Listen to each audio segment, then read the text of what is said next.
Урматтуу менин дарегиме сын айткан эл өкүлдөрү. Сиздер Жогорку Кеңештин трибунасынан туруп алып, атасынан калган бекен, калпычы, аферист деген айткан сөзүңүздөр сиздерге жарашпайт. Сиздерди кыргыз эли ошол трибунадан жакшы сөздөрдү айтсы деп шайлаган, мандат берген. Ал эми сиздер өз жүрүш турушуңуздар менен бизге үлгү боло турган адамсыздар. Эгерде мен эл менен иштей албай жатсам, президенттин тапшырмаларыны, министрлер кабинеттеринин токтомдорун аткара албай жатсам, ошолор боюнча айтсаңыздар, жакшы сунуштар болсо берсеңиздер жакшы болмок.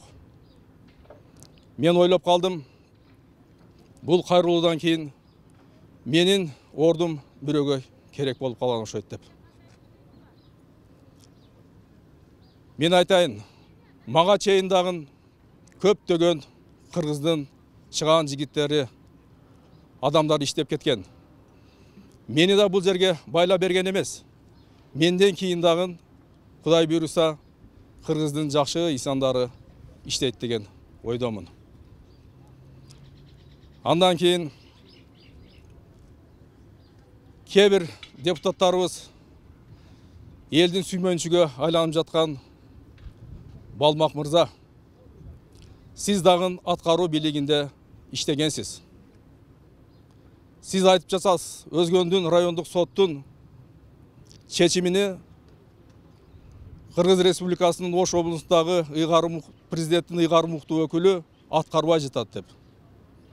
Мен ойлоймун, андай чечимдер боло турган болсо, жергиликтүү администрациялар аткарат. Аны эч качан президенттин ыйгарым уктуу өкүлү аткарбайт.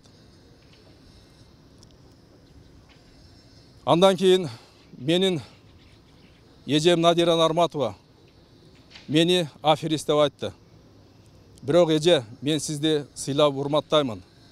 Себеби сиз менин эжем болосуз.